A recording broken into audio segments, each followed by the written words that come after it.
Good evening and welcome to The Early Set. The Early Set is a weekly talk show dedicated to the artists who make live jazz and more happen here in New York City and beyond. I'm your host, Gabrielle Stravelli. I am a vocalist and songwriter, and you can find out more about me on my website, GabrielleStravelli.com. If you are joining us on Facebook, then you're already on my Facebook page, which is Gabrielle Stravelli Music. If you are watching there, we hope that you will give us a follow so we can keep in touch with you, and you can hear more of my music and also see who's coming up here on the Early Set. Some of you may be joining us on YouTube, but my YouTube channel is also Gabrielle Stravelli Music. And if you're watching on YouTube, we do hope that you will click that little subscribe button below the video. We'll be very grateful. Again, so you can get reminders about upcoming episodes and new videos. We're making lots of content, so we hope that you will subscribe and follow to keep in touch with us. You can also on Facebook share. If you're watching on Facebook, I can't say that word without thinking of share, but I mean share, as in share and share alike. Please do share our episode, because man, do we have an amazing guest tonight. We always have amazing people, but I'm super, super excited that my guest today is vocalist Catherine Russell. Woohoo! Before I welcome her, I'm going to give a shout out to a few things that I've been enjoying lately. First thing I want to shout out is a new series. So Birdland Jazz Club, I know there are many Birdland fans in this audience. Hey, Rick Hinkson, I see you out there. And Birdland has sort of virtually reopened for the time being. They have a new performance series called Radio Free Birdland. And this series features, it's the same people you would expect to see live at the club. Jazz artists and cabaret performers and Broadway names. And this series features these people filmed live in the Birdland Theater, but with no audience. The shows are airing every Tuesday and Thursday at 7 p.m. So far, I've seen, so they started the series with a beautiful Broadway singer named Max von Essen, a Tony-nominated actor with a beautiful voice. And I've also seen cabaret singer Natalie Douglas did a wonderful set. And coming up tomorrow night, Billy Stritch, who I know you guys know, we've had him here on the Early Set. He's doing a solo show for Radio Free Birdland. Pasquale Grasso, Champion Fulton, Janice Siegel, and yours truly. I'm taping my show tomorrow, actually, and that's going to air sometime in October. So now just so you know, just like if you went to Birdland in person, you do have to buy a ticket for these shows. But when you buy a ticket, you are keeping one of New York's great jazz clubs alive and supporting living, working jazz musicians. So you can go to birdlandjazz.com. And there you can see the full schedule of upcoming performances that's being updated constantly. And also know that if you miss an artist that you want to see on the day that their show aired, these shows are available, I think, at least for 30 days. It might even be longer than that. But you can go to birdlandjazz.com and find out who's playing and also get the link to buy a ticket and watch these shows. And they're beautiful. It's a 3-camera shoot, really excellent picture and sound quality. So I hope that you will keep up with those. Last week, I mentioned the Global Music Foundation, which is run by this wonderful drummer, Stephen Keogh. And I hope that some of you went and signed up for their mailing list, because they're also putting on these really intimate concerts and workshops with great, great artists. I wanted to give a shout out to a concert they're offering this Friday, August 28th. It'll be 3 p.m. NYC time, and it's featuring the legendary saxophone player, Jerry Bergonzi. If you're not familiar with that name, he's played with with so many of the greats, Bill Evans, Paul Desmond, Jerry Mulligan. He was in both generations of Brubeck bands. And the amazing thing about this Global Music Foundation is that these concerts are really affordable. You can see these great artists, including Jerry Bergonzi this week, for just $13.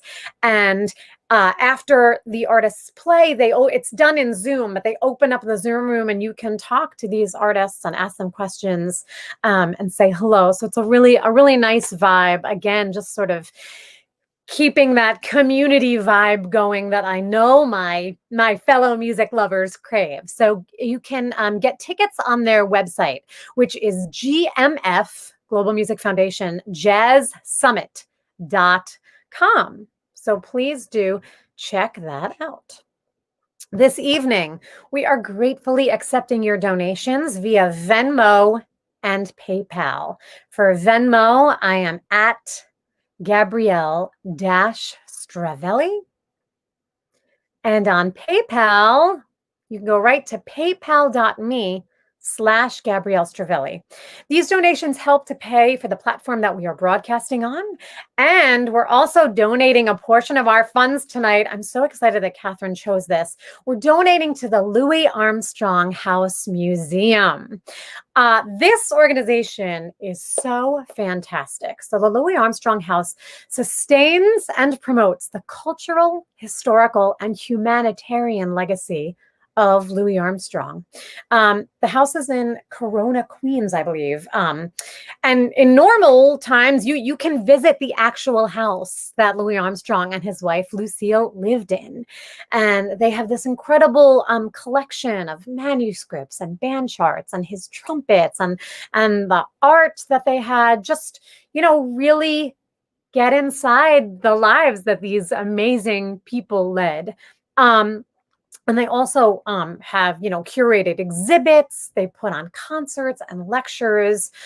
This organization also has an emergency fund to support living jazz artists. Just at the beginning of the pandemic, they gave 1,000 grants to jazz artists in New York, $1,000 grants. So they're really doing incredible work. So I'm so happy to support them.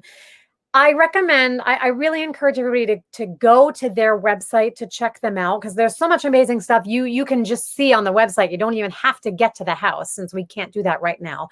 And their website is louisarmstronghouse.org. So please, if you are able to, I know things are tight right now, but if you're able to, honestly, $5, we're so appreciative. And of course, no donation is too big. So we'll be posting the links for Venmo and PayPal throughout the show. And we thank you guys in advance. And I just want to say, Smart Biz Web Media is here. Hi. Jillian Cohn, hi. And Christian Sepulveda Rivera from Chile is joining us. Thank you so much for being here, you guys. Vocalist Catherine Russell spent her early career as an in-demand backup singer for huge rock acts, people you've heard of, including David Bowie, Paul Simon, Cyndi Lauper, and Steely Dan, who I believe she continues to have a long and fruitful relationship with. In 2006, she released her debut album, Cat, and launched a solo career that has since yielded 2 Grammy nominations for Best Jazz Vocal Album. She also happens to be the daughter of music royalty, who we will talk about tonight as well. Please help me welcome to the early set, Catherine Russell. Good evening. Good evening. Thanks for having me. I'm so thrilled that you joined us. I thank you so much. We are honored to have you. Oh, thank you. This is you're doing great work, Gabrielle. Thank you. Thank you. So I've been reading, listening to your albums all week and reading about you, and something that struck me. So of course I read that you grew up listening to early jazz, but something that caught my eye was I read that you were also a fan of classic country music, and I perked up at that because I put out an album last year of Willie Nelson music. So so I'm also somebody who appreciates what I think is an overlap between jazz and country. But I wanted to ask you what draws you to early country music? Good songwriting Mm. and beautiful singing. You know, I mean, I can listen to George Jones forever. I'm never get tired of him. You know, I can listen to Dolly Parton, uh, Waylon Jennings. I mean, my husband and I listen to all of this stuff, you know, a lot of times in the car. That's what we listen to as we're driving someplace, you know, because the voices are just so beautiful. They're just telling stories, Mhm.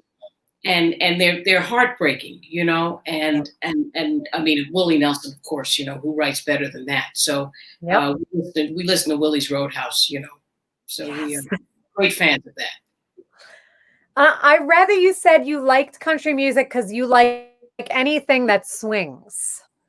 Yeah, I mean, I love country swing, and I also love just straight country ballads and Mm. the stories, because the people are really um, just opening their hearts. You know, I always feel like country singers' hearts, the classic country singers' Yeah. hearts are open, and they Mm. just come right out at you. You know, right out from the radio and out from the vinyl, and just grab me. You know, and Mhm.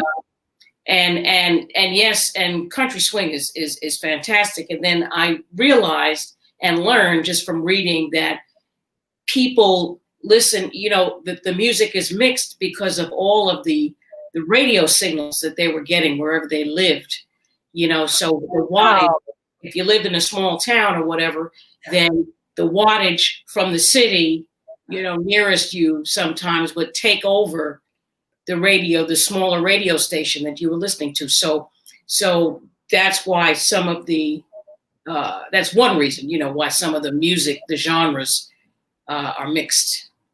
That is so cool. I've never heard that before, and it makes complete sense that then those people would be exposed to music they might not otherwise have been listening to. Yeah, That's yeah, so cool. Wow. yeah. And then, you know, there were a lot of um, you know, white country artists that learned the blues from black country artists, and they listened to jazz even though they weren't surrounded by jazz, and people were just drawn to different things and just picked up different things naturally, you know. Hmm. So that's, you know, you can't stop musicians from other things up. You just can't stop us. So, Mhm. you know, and people want to categorize, you know, different types of music, but it all gets mixed in there. Yep. And that's actually something I'm going to ask you about a little bit later in the show. I wanted to touch a little bit about your mom and dad, just because as I read about you, I learned about them, and they're such incredible people. So your mom and dad were both musicians, and I'm so happy we have these gorgeous pictures of them. Your mom, Carlene Ray. Yes, this was her first professional photo uh, after she was 21 in that photo.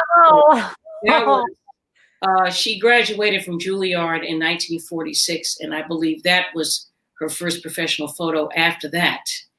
And she went to Juilliard for she was a classical piano major, concert piano major, and then she switched to composition. So she was actually at Juilliard for 5 years. Wow. And one of, I believe, 3 African Americans in her, you know, in the graduating class of 1946. And then right after that, she went on the road with the all-female swing orchestra, the International Sweethearts of Rhythm, during the Second World War, and then from there, you know, on and on. But she always worked equally in jazz and in classical music. So she was also a professional concert choral singer for many years. So I grew up actually going with her to recording sessions of soul and jazz, as well as going to classical rehearsals, Schola Cantorum rehearsals. Wow. And she played bass, right? She played many, and she was a multi-instrumentalist. Yes, she played guitar in the Sweethearts of Rhythm, and then after that, they had a group of just the rhythm section, and then she started to sub for the bass player, Edna Smith, and she said to me that she said, well, I just picked up the bass because it was the bottom 4 strings of the guitar. Ah. So this is Carlene. She just kind of picked what she wanted to do and then went for it, I mean, it goes without saying that she also was able to do that because she's brilliant. Yeah. Extremely talented. And Red could read fly specks off of, just could read anything, any clef. She sang from soprano to baritone. Man. Because she had a deep voice, but she could also sing soprano and alto. So incredible. And we have this beautiful picture of your father, Luis Russell. Yes. Very handsome Panamanian Jamaican. And he was born in 1902 in Panama, which we're learning now was the year that Panama gained its independence from Colombia. So there's a lot going on when he was born. And used to play for the silent films in Bocas del Toro, and my husband will correct me on these facts. I have to read things many times to remember. But then his mother had come to the States before to study, and so then in 1921 he won the Panamanian National Lottery. Right, I read about that. And then so his mother and his sister, they came here. She brought them here, and they went to New Orleans. And then he immediately started promoting himself, started studying arranging, started connecting with musicians and forming his own orchestras. Of course, ran into Louis Armstrong in the 1920s and was a small part of the Hot Seven, Louis Armstrong's Hot Seven. Then by 1926, so he went from New Orleans to Chicago and ended up in New York. And by 1926, he had one of the hottest bands in Harlem. And then by 1929-30, he started, that was the first bigger band recordings that he did with Louis Armstrong. So that's when they really started working together. And he served as Louis Armstrong's musical director, is that right? For many years? That was not until 1935. Okay. So so they had worked together over the years. And so then he was Louis Armstrong's MD, basically 1935 to 1940. Okay. But was in the orchestra until 1943. Did they teach you? Or was it more that they were just, you were around all this stuff? I'm always curious about that when people grow up with parents who are musicians. Well, my dad passed away in 1963, so I was only 7 years old at the time. I'm sorry. But my mother, he was much older than she was. So, but my mother was a very tough teacher. So I learned, she was more of a mentor for me. Okay. Because I just always felt that she was so musically advanced to what I was. And it took me a long time to really find out what I was doing. I sang in the choirs growing up. And then I kind of went to gospel music for a little while. I went to blues for a little while. I did different things. So I didn't really come to, always listen to jazz, but I didn't really come to sing in the jazz genre until 2005 professionally.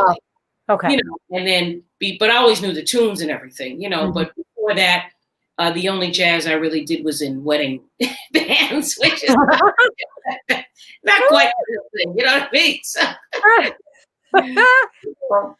So Yeah, but then actually in the 80s, let me see, I'm trying to get this right. In the late 90s, the mid to late 90s, I started to go see Doc Cheatham, legendary native son of New Orleans, who was actually from Nashville, but adopted native son of New Orleans.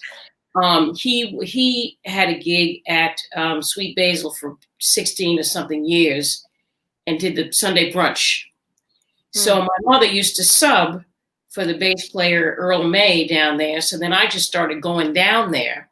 Okay. And because actually after, and this is going to sound very funny to your listeners, but after Jerry Garcia died in 1995, I was looking for something else musically that was going to give me as much joy as going to hear the Grateful Dead.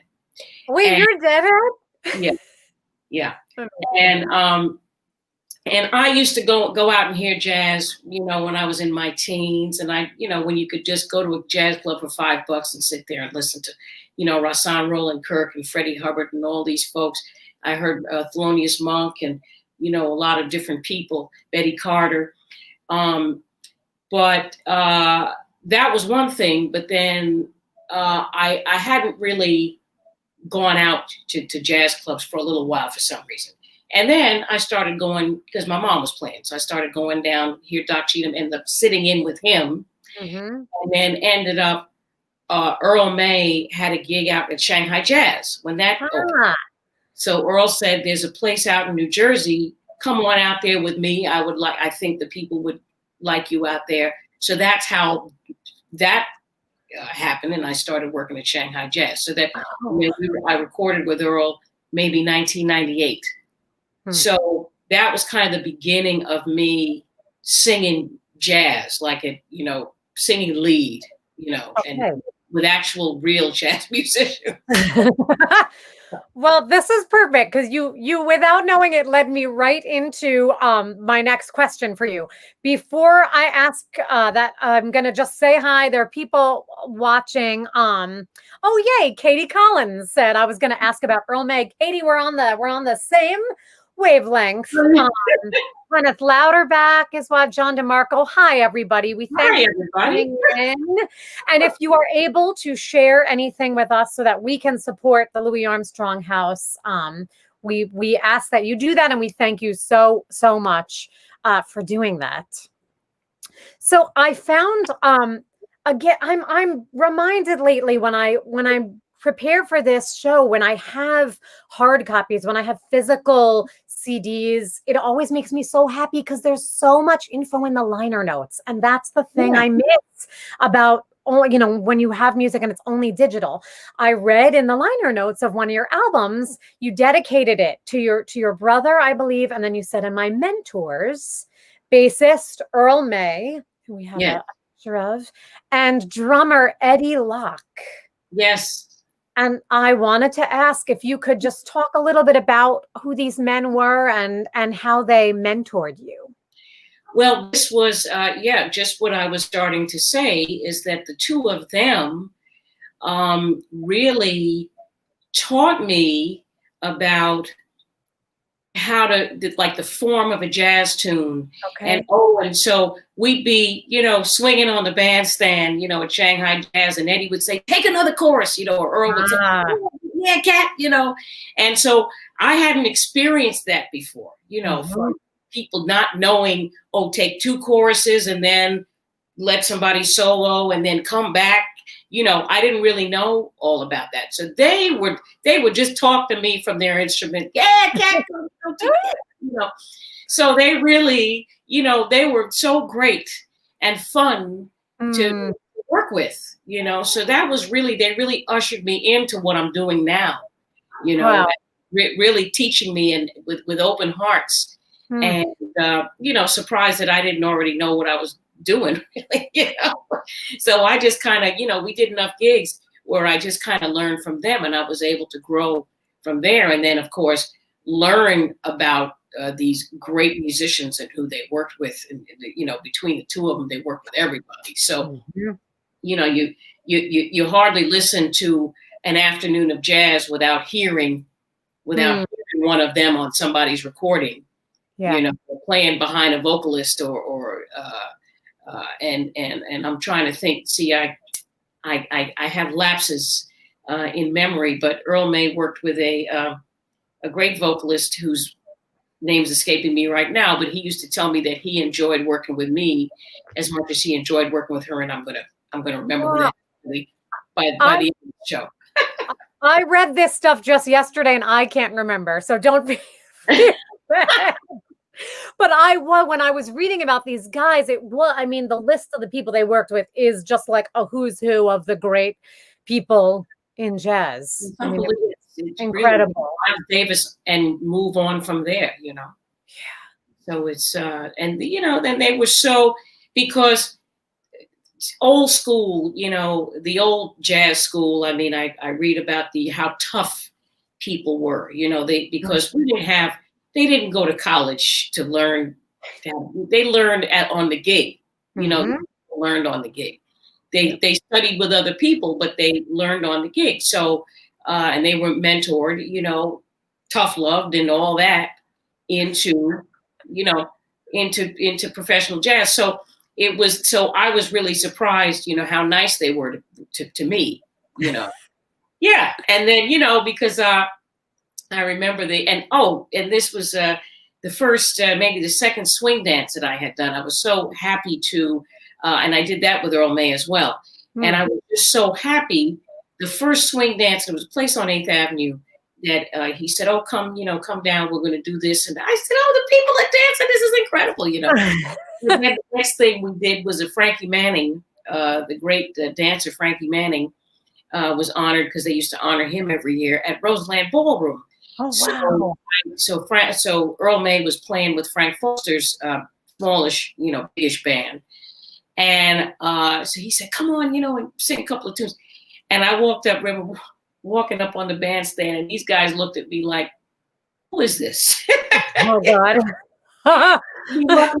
Luckily, they were smiling. Thank you, Gloria Lynn. Thank you, Kim. And the fabulous Gloria Lynn.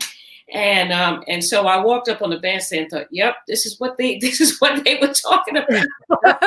They're not smiling at all, So then after I swung a little bit, then it was okay. Then they were like, "Okay, you passed the test."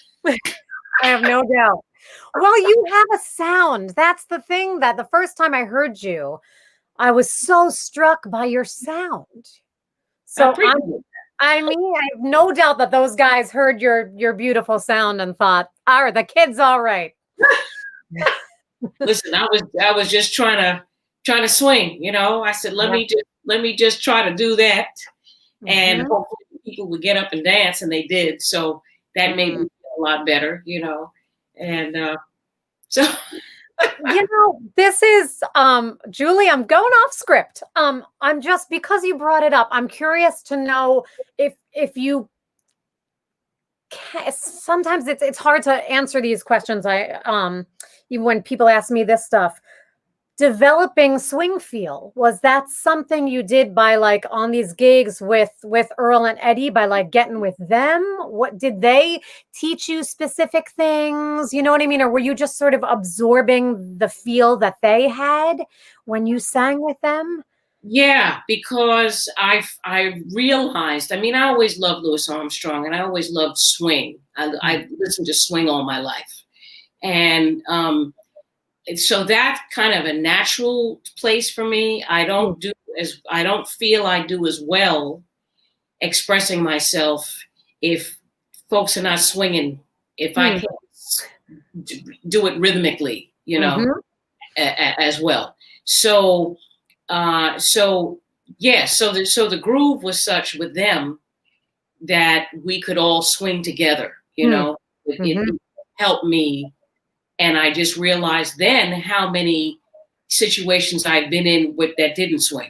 So I said, "Oh, this is what I needed.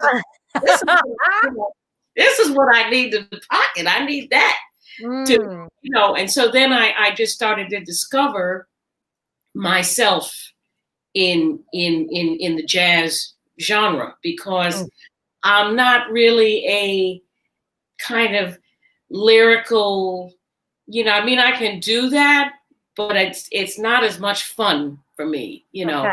as just getting down in a pocket and watching people move, to the beat. And so that's really where I kind of live Hmm. jazz. So if I don't know what to do, I go to the pocket. So Okay. yeah. Great. As I was listening to your albums this week, you have a great mix of material on your solo albums. There are well-known standards. There are some songs by contemporary writers, and then there are standards that are like much more obscure and early stuff that you don't hear as much anymore. What makes you want to record a song? What draws you to a song? And what is your process for learning a standard and creating your own version of it?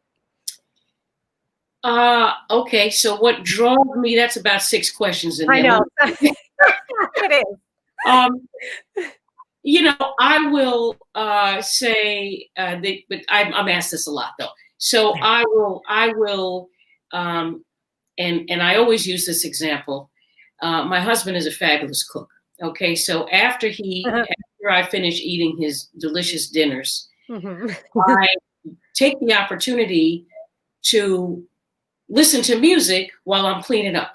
You Mhm. know, I enjoy cleaning up after a good meal. So I'll say, okay, let me put in, let me put on, Louis Armstrong. Let me go to Dinah Washington. Let me go through that catalog and see if I can find something else. So I'll hear a tune, and the first thing that will strike me is probably the melody.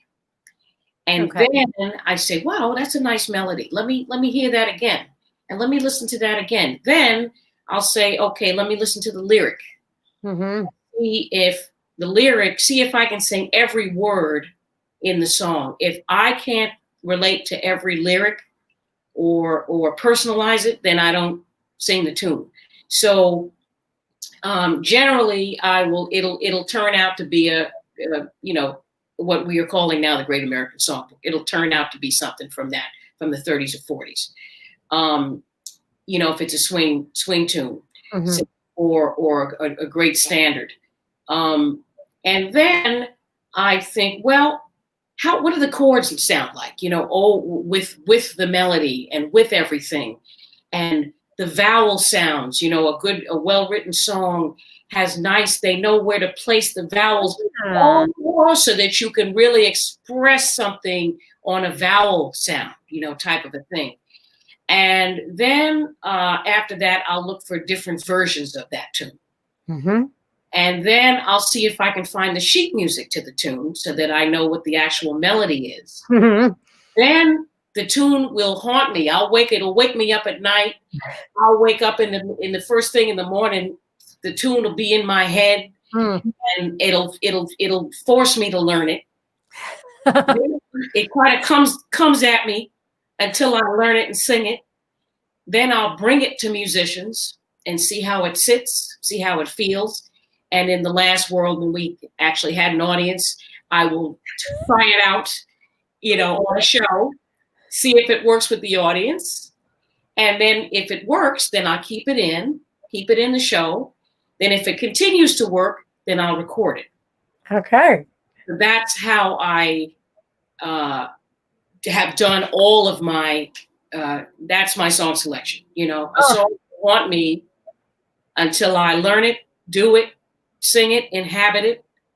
And then as you sing something more and more, whatever you have to express will start to emerge. mhm. And then it'll start to be different than the original version that you heard, because the lyric will take you wherever it takes you, you know. And then there are tunes like Wish I Knew, Nancy Wilson, Save Your Love for Me, Mhm. which I would love to record, but I can't. There's nothing more I can do with that. Ah, She said it all. Nothing yeah. to say. So, Yep. There's a Carmen McRae has a recording of If the Moon Turned Green. Yeah, I know And it. like, I love that too. I'm obsessed with it. I'm like, I can't, I'll never get close to that. I'm just not. No, Billie Holiday did that too. I have to Yeah. add the sheet music to that, because the first time I heard Carmen McRae's version of that, I thought, wow, this is who wrote that? Uh-huh. Incredible. The structure of that tune is amazing, and it's sitting in my music. I have to try that one. Yep. Same. I want to thank a couple of people are saying hello. Todd Foreman, thank you for your donation. He's also saying one of the best concerts I have ever seen in Raleigh was the one that Ms. Russell did with John Pizzarelli at NC State. Thank you. I appreciate it. And Grace, hi Grace, hi Joyce, Rick Kingston, thank you for your donation. Amy Gladstein, thank you. Smart Biz Web Media, thank you for your donation. Thank you, Smart Biz. Thank you, everybody. Well, thank you. So I was looking for this and I found it. I found an original song on one of your albums. Yeah. It's a great song called Lucy. On your album Sentimental Streak. Yes. I'm going to play a little clip of that, and then I want to ask you a little bit about that. So let's hear a little bit of Catherine Russell's Lucy right now.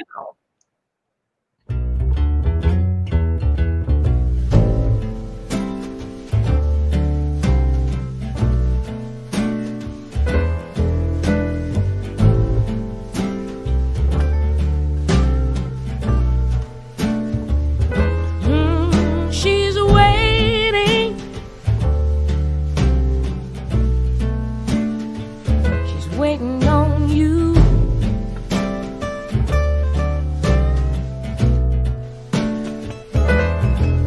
She's waiting. She's waiting on you.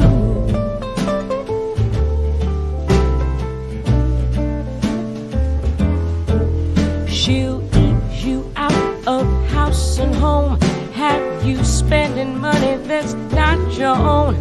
You second guess when you know you're right. Sleep through the day and stay out all night.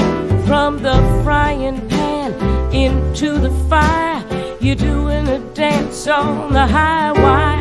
There is no end to the work you'll do to break the chains she has on you. She's waiting.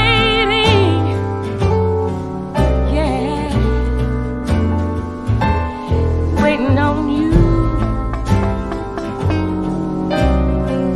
No matter what you do, she's waiting.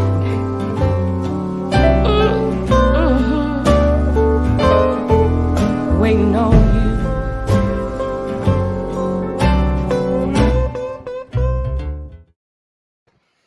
Love it. I love it. I'm thanking Grace. Thank you so much for your donation. Came in while we were playing that clip. So, can you tell us the inspiration behind that song? Okay, I just found the lyrics. So, this is I am, the opposite of a prolific songwriter. I didn't even know what that word meant until I heard it Stevie Nicks was being interviewed, and she says, "I'm a prolific songwriter," and I thought, "What does that mean?" Okay, let me look that up. I said, "Oh, no wonder I don't know what it means." Okay, so this was the only song that I wrote. And it doesn't have a lot of changes, but I heard the melody, the lyric, and the music all together at the same time. Oh, wow. Wow, the muse. Let me write this down now before I forget it. And this was I got home when we used to work, in the old days when you used to work till 2 or 3 in the morning. Mm-hmm. Come home from the gig real late, and it was late, and I was just in the middle of the night. This came to me about 3 in the morning. Wow. The whole thing, Oh, and man. Yeah, and I'm not a lyricist, generally. So I've written music to lyrics, but I'm not, So I was just so happy that this came to me, and it's really about Satan. So that's why it's called Lucifer. It's short for Lucifer. And I figured that Satan must be a woman, because women operate on so many different levels at the same time. Mm-hmm. that Satan can just get you from all angles.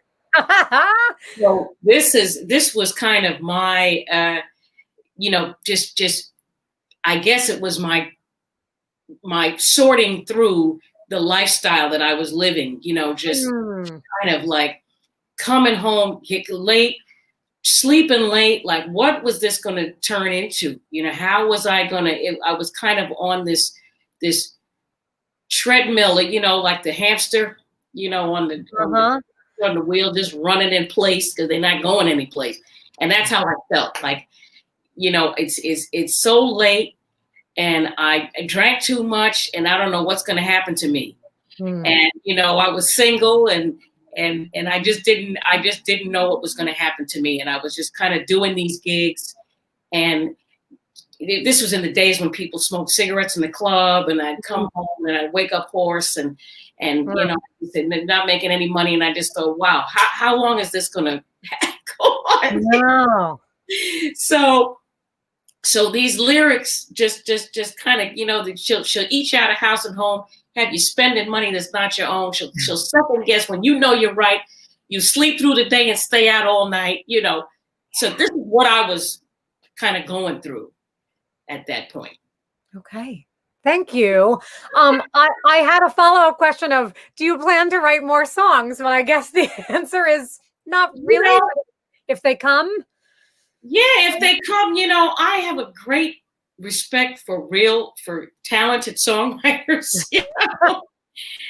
Great respect. So actually, I recorded 2 by the great Rochelle Garnier, who's one of our New York treasures. And so go out and buy everything she's done. She's fabulous. And so for me, there are great songwriters, and then there are people that are kind of just trying to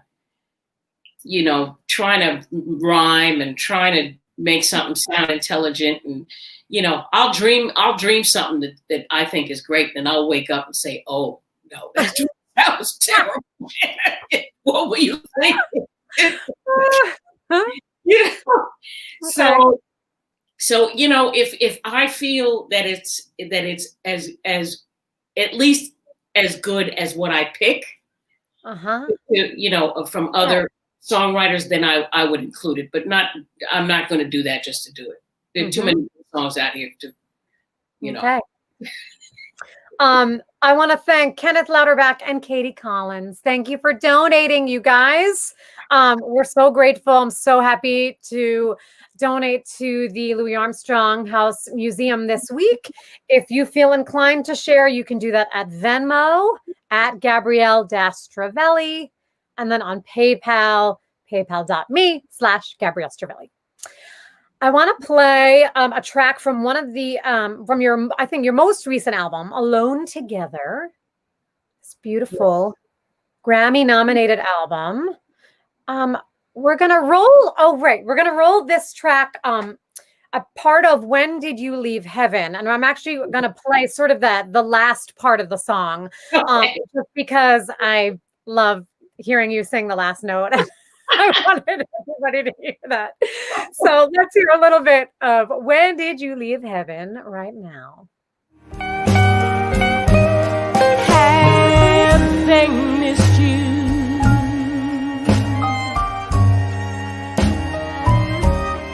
Can you get back in?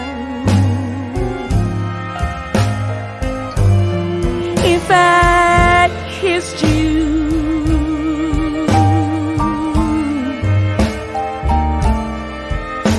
would it be a sin? I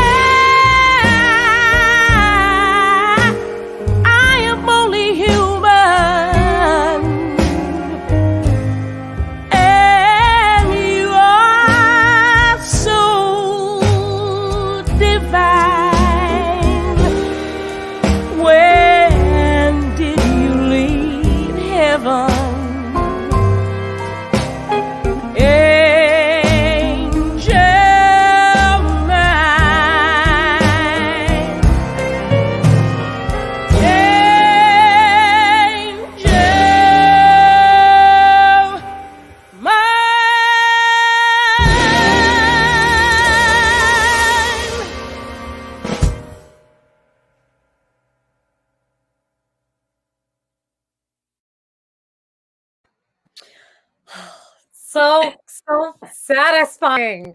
Um, all right, this is I'm gonna break these. I have several questions to ask. Um, the first one, as I listened to your albums this week, something that I love so much about your singing is that even though you are often interpreting stuff, these songs, like I think that song was written in the 30s. Yes. It always sounds completely fresh. It sounds like it's being sung by a woman in 2020. And I know that you teach. So how do you, what would you tell a student? How do you teach this thing that like any genre where there's a lot of tradition, and you spend a lot of time listening to instrumentalists and singers who came before you, but how do you keep it alive? How do you make it a living, breathing thing the way you do? Well, first of all, thank you. You're welcome. The lyric, the story. Okay. It's the story. And so each time you sing a song, what is the story? Why are you compelled to sing the song? And what is the story that you're telling? What story are you sharing with the listener? And also you're making music with, hopefully sooner than later, we'll be able to get back into the studio because I record with everybody at the same time. I don't do separate tracks. Yep. And what's happening around me? What's happening? The musicians are inspiring each other. We're inspiring each other creatively at any given moment. So, and as I say, as you sing something more, you find what word you want to emphasize at any given time. So I was into this really was inspired. This version was inspired by hearing Little Jimmy Scott sing it. And, a few times actually live, and then his recording of it. And it's like he gave me permission to kind of just full on express the lyric. Mm-hmm. And so and then as I sing it more, then I learn what I want to say in the moment. And then you can also say the lyric to yourself and see what that brings out of you. Mm-hmm. And so that your version will be your version. Mm-hmm. And so generally, when I'm teaching, that is what I'm kind of emphasizing. How are you feeling? There's a reason why you picked the tune. And it's like a scene in a play, you're always singing to someone. So even though you're on the stage by yourself, if you're seeing a play and someone is doing a monologue, they're still speaking to somebody. Mm-hmm. So what result do you want at the end of the monologue? Who are you singing to? What are you picturing as you're singing that? So each thing becomes its own piece, its own expression. Yeah. Otherwise, what are we doing? So that's I feel that's part of the work, as a vocalist. I think it's when you just made that comment where you said that Little Jimmy Scott gave you permission to express yourself fully. I think that's what I was responding to when I listened to that recording for the first time. And what it made me think of was that, and this refers back to something you said earlier tonight, that like people try and keep different genres separate, but like you're belting that last note. I mean, it still sounds completely appropriate, but it's like very full throttle singing. And I thought, like, I love that she's doing that. It doesn't sound to me like the jazz police or the people who say like, oh, you can't do that in jazz. No belting, no singing like that. You have not listened to and I'm so glad. Dinah Washington, if you can't belt, she wouldn't have had a career. So Dinah Washington, was a greatly expressive, and this is why I like also the genres of jazz and blues mixed. So also a lot of my inspiration comes from the mix of those two, because it gives you permission. The blues, the two genres are married anyway, but infusing the blues gives you the freedom to say what you want to say, and it's different every time. With certain tunes, and then swing tunes, that's a different thing, sometimes. But if you're doing a ballad, I get great inspiration from listening to Dinah Washington. Just belt those blues out, and she's coming right from her heart and soul. And there's still jazz in there. Jazz musicians are playing tune, and so I think that there's a lot of room. That's why I love jazz, because there's so much room for personal expression. Yep. And for growth, just to find, you can sing something 20 years ago and then sing it now, and it's totally different. Yep. I want to roll another track. This is a track from I think 2016 album, Harlem on My Mind. Do I have that correct? Great. Let me see. Yeah, 2006. Yes, 2016. Okay, great. I love this track so much. I'm very excited to talk about this. This is a little bit of Swing, Brother Swing. Okay.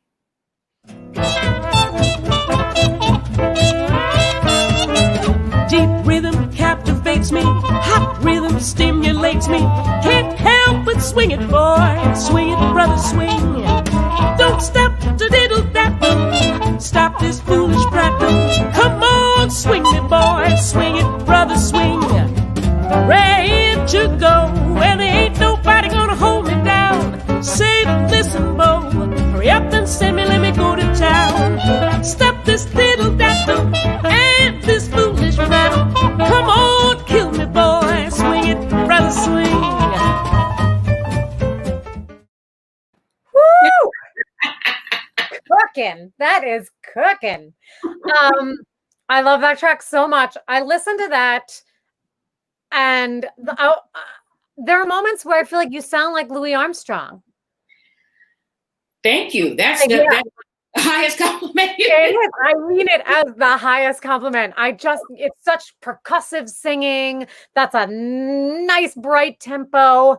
How do you learn to do that? I'm curious, do you think your background, because you were a dancer right? I was.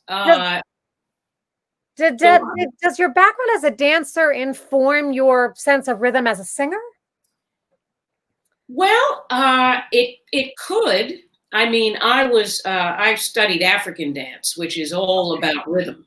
And I was a dancer, though, which I wish I had been, as I learned more and just watched them just jitterbugging their hearts out, so, but I always loved the marriage of music and dance. And so when we, as I was talking about earlier, when I started doing swing dances, I got so excited about people dancing to the music. I thought, wow, that's right. That's what all the Savoy Ballroom, that's what these people were talking about. The people get up and start swinging, start throwing their partners around, and, and so when I heard actually Billie Holiday's version of this tune, I just thought, wow, that's a lot of fun, man, right there. So once again, the tune grabbed me, the lyric grabbed me, and I brought it to the guys and I said, what do you think about this? And then we just started doing it. And it's I like to do different feels within a show. So I'll start with something up, maybe an up blues, a second thing, little rhythmic something and then go to a ballad and then bring it back up. And so this is usually maybe fifth or sixth, when we were doing this regularly in the show, this would be fifth or sixth. So I'd maybe do a moderate swing tune right before this and then pick it back up. And then after that, I'll do another moderate swing tune. So I like to have different feels. And for people developing their skills as a singer, how do you handle a real bright tempo like that? Percussively, so you don't hold out notes. You don't need to hold them out too long. And it's not even about vibrato. It's not a, deep rhythm captivates me, hot tempo. So you are the rhythm section. So, that's how I feel. We're part of the rhythm section. So everything is the rhythm section to me, So that is how I would explain that. Clipped notes. And singers, I find, are afraid to clip notes. Afraid not singing.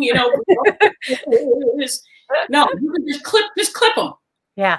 And then you're adding to the rhythm. You're part of the rhythm section, and it's so everybody's saying the same thing, right? Yeah. And I mean that clip, which is getting lots of love from people in the comments section. I see we're getting clap hands from Lamont and Grace. Grace gave it the fire emoji. It's true because you're swinging that band. Say that like that. You're swinging the band when you sing like that. That I thank you, and yes, I hope to. That is my goal. You're doing it. You're doing it. I was gonna skip this, but I don't want to. We're gonna go a bit over an hour. But you just have such fantastic answers for all this stuff, so I want to keep picking your brain. I want to talk to you about how you handle singing multiple choruses of a song, and so I thought we'd play a little bit of a clip from another track from Harlem on My Mind. This is part of When Lights Are Low. And I did this clip a couple days ago. So if memory serves, I think we've got you, like you sing that first chorus and then we'll play your second chorus as well so that people can hear how you vary the phrasing and the melody. So this is a little bit of When Lights Are Low.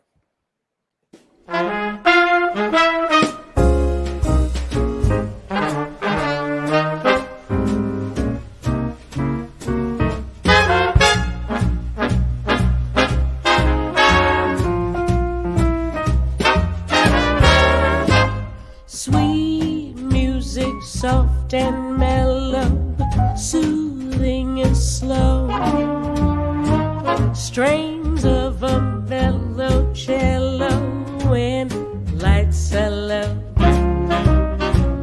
Dear, when we're close together, I love you so.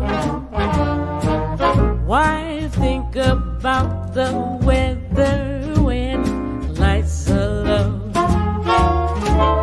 Two hearts revealing, music hath charms, life so appealing, with inspiration in your arms. Our lips meeting soft and tender, love's all aglow. Why shouldn't we surrender when lights are low? Sweet music, soft and mellow, soothing and slow, strains of our mellow cello when lights are low. Dear, when we're close together, I love you so.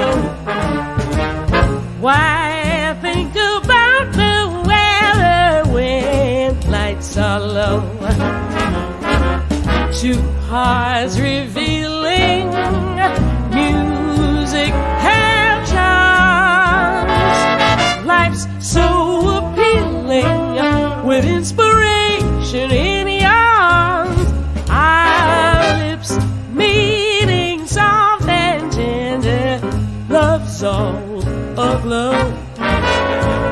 Why shouldn't we surrender when lights are low? I'm dancing. You got me dancing.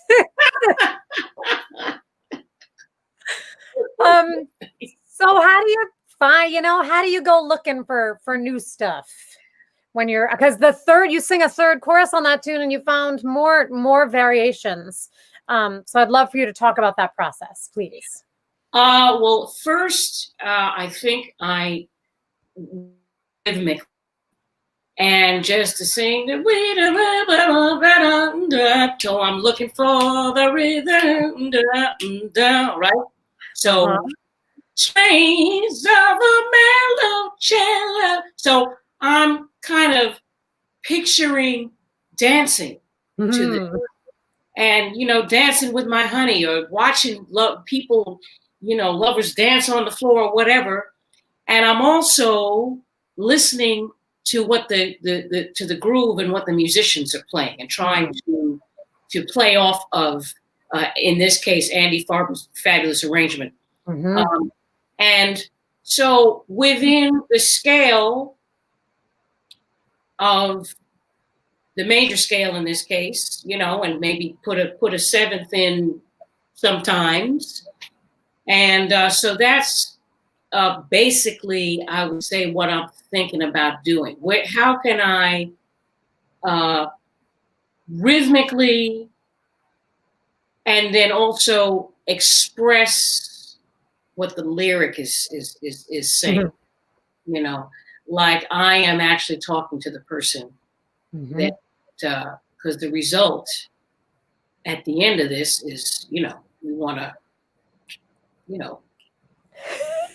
want to be with your honey, you know what I mean? So that's what I want after I sing this to him, So yeah. So that's what I'm doing. I'm thinking about the scale that I'm in, and trying to find notes and trying to bend notes sometimes, and then the rhythm of the tune. So I'm going by the rhythm section, how I can sit in the rhythm, and then how I can play also with vowels, how I can play with the sounds of the words. And so the more I think that that I do that, it seems to just free me up. So that's what I'm looking for. Lamont Russell has another great comment, and I agree, Lamont. He said, "Wow, this is like a vocal masterclass." It is. Thanks for sharing your wisdom and gifts. Absolutely. Thank you, Lamont. If you're enjoying this vocal masterclass, you can share with us. Share the love via Venmo and PayPal. And we thank you very kindly for whatever you are able to share. You have a deep, long-standing bond with two other wonderful singers, LaTanya Hall and Carolyn Lenhart. Yeah. We're going to play a clip of the three of you singing together because I want people to hear this incredible sound you guys have. This is a little bit of the three of you singing On the Sunny Side of the Street. Cool. Thank you.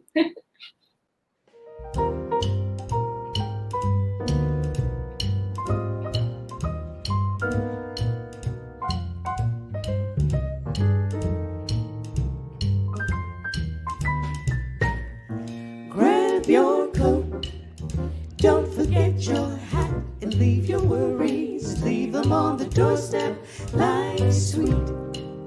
Just direct your feet to the sunny side of the street. How about a zoodle-zag, pitter-pat? You know that happy tune is your step, right so read. If you dig that beat, on the sunny side of the street. Used to walk in the shade with my blues on parade. What a drag, old man, getting caught in the shade. Get hit, don't be afraid. Move it on over, kill yourself in the clover.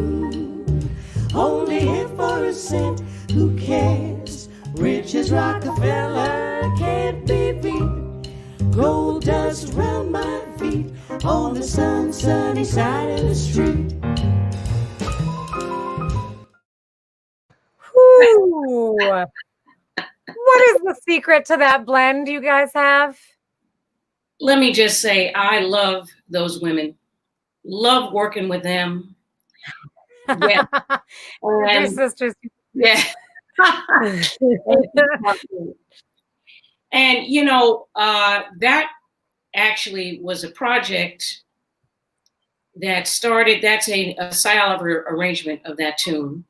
And that was a project that started in the 1980s with myself, my mother, and Cy Oliver's wife. Oh, wow. And and what he did was rearrange several of his arrangements, big band arrangements from the 40s, which were quartet arrangements. A lot of them. They also were. They were from the Jimmy Lunsford Orchestra, from Tommy Dorsey Orchestra, and rearranged them for the three of us. And so and if you don't know who Cy Oliver is, he was a great trumpeter, composer, musical director for Decca Records for many, many years, with did arrangements for Peggy Lee on that, you know, Mm-hmm. and Louis Armstrong and everybody else. And so he arranged these maybe did 10 arrangements for us. So we launched this project in the 1980s, and then, you know, then his wife made her transition. My mother made her transition. So I said, okay, how do I do this, bring this a lot to life and do this project? And so Carolyn and Latanya and I are sing with Steely Dan as well. Mm-hmm. And I said, well, who better to do this with? Yeah. And they loved the project so much, you know, so we did it. We brought it to Jazz at Lincoln Center. And that was at the Sony studios. We did that for WBGO. Okay. Sony, am I right? Yeah, Fifth Avenue.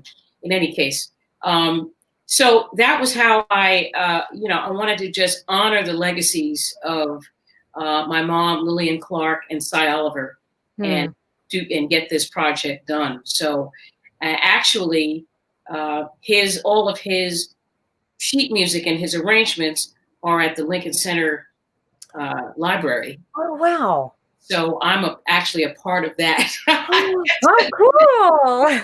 I've got to find myself in there, you know, on some of his original arrangements. So this is a project that's ongoing. I've done a couple of more arrangements that I've added for the group to do.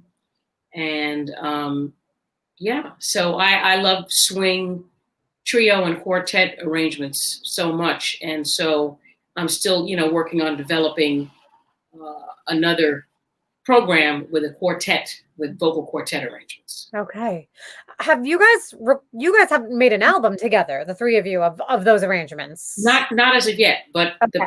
I plan to. Yay! Yes, I want that album. That will be done. That's on the list. Great. I want to just wrap by having you talk a little bit. You have a new single out. It came out in June, I think, very recently, right? Yes. Well, this was and actually when we record more than we need. Mm-hmm. So I can probably make an album out of all of the discarded, the tunes that didn't make these albums. So this was a tune that Alberta Hunter wrote, and we actually recorded it in 2007 with Larry Campbell and Howard Johnson. Larry Campbell produced my second album, Sentimental Street, and so I wanted to do this with tuba. I wanted Howard's tuba playing on this, and have it old school. And so Larry plays guitar, and I play rhythm mandolin. Okay. On the track, and so we decided to release it and give the proceeds to the Jazz Foundation of America. Awesome. And we have their Yeah. So we appreciate any donations that can also go to the Jazz Foundation of America, which has helped so many musicians, continues to help musicians, and especially now, they are helping musicians right now in this during this crisis, during the pandemic. So we just, I just wanted to try to do the, well, we have a little clip of this single. So I'm going to entice people to buy this. Let's play a little clip of this single you just put out of Reap Just What You Sow. Yes.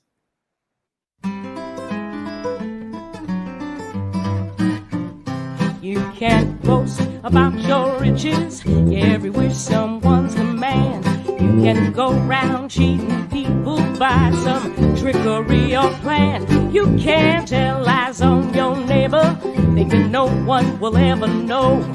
But as sure as you are living, you've got to reap just what you sow. You've got to reap just what you sow. Yes, you've got to reap just what you sow. On the mountain, oh, in the valley, you've got to reap just what you sow. It's so good. Thank you. Where can people find that? I should have asked you this before the show started, but where can people buy that single? I think YouTube. I think it's on. Yeah, I believe so. And then you can just click on the, open up the words underneath the track and click on that. And is that on your YouTube channel? I should know that, but well, it probably is. I unfortunately, am limited on my own social media platforms. Yes. And really, if people at home Google Catherine Russell, you reap just what you sow, and you will find this single. You'll find it. Yes. And you'll be supporting the Jazz Foundation of America. So yes. A very worthy cause. Thank you. Oh, look at that. Julie's on it. Julie's got a banner. Thank you. Oh, and somebody else is writing in the comment, got the track from Amazon. So great. So it's available in lots of places. Fantastic. Thank you so much for joining us tonight. Gabrielle, thank you so much. And thank you for your energy, your enthusiasm, for bringing and keeping the community together. Thank you. And, and for the music you make, because, you continue to inspire. Wow. And we really appreciate that. And I see all those beautiful basses behind you back there. So. Yes. The many basses and cellos of Pat O'Leary. Okay, so I want people to know they can follow you on Instagram at Catherine_Russell_vocalist. We looked these all up beforehand. You're on Twitter at CRussellSinger. You're on Facebook at Catherine Russell Music.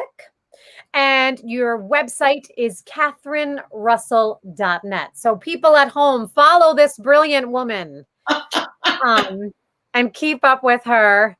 And if you are able to help us to support the Louis Armstrong House Museum and Archives this evening, we thank you in advance. And you can do that by sending a little something to Venmo or PayPal at Gabrielle Stravelli. We wrote those little addresses many times in the comments, so they're easy to find. Catherine, we're just gonna put you in the green room for a sec. I'm gonna tell people who we have on next week. A man who has a little Jimmy Scott connection, actually. Excellent. But again, I thank you so much for joining us one more time, ladies and gentlemen. The amazing Catherine Russell. Thank you, Gabrielle, and thank you, everybody who's tuned in. I appreciate it. Thank you. Thank you. All right. Oh, man. So much good stuff to say. So thank you so much for joining tonight. You can still share this episode on Facebook because it will now live forever on the interwebs, whether we like it or not. And people can watch it anytime. And if you are watching this after, thank you for that banner, Julie. Share. If you watch this after we broadcast live, you can still donate to us so that we can support the Louis Armstrong House Museum. We will collect donations all week and then give to them next Tuesday. So you can still support. We hope that you will subscribe to Gabrielle Stravelli Music on YouTube. And yep, Gabrielle Stravelli Music. And same on Facebook, you can give us a follow, Gabrielle Stravelli Music, because we're here every week. Next week, we have the pianist Michael Kanan, who, full disclosure, is a person I love. I work with him a lot. I love him dearly. But also, I know he's going to have so much great stuff to say, just like Catherine did this week. So many great things about his musical process and his approach to the American Songbook. And we're also going to get nerdy and talk a lot about the singer-pianist relationship. So join us again next week, Wednesday at 6 p.m. You know where to find us. I want to give a shout out to Jim Caruso and the staff at Birdland for supporting us in this endeavor. They share it to their page. I want to thank Robin Clark, who is our content moderator, and of course, Julie Garnier, my producer and technical director, who makes everything run smoothly and look great. And that's it for this week. Thanks again to Catherine Russell. You guys stay safe out there. Be healthy and be kind to each other.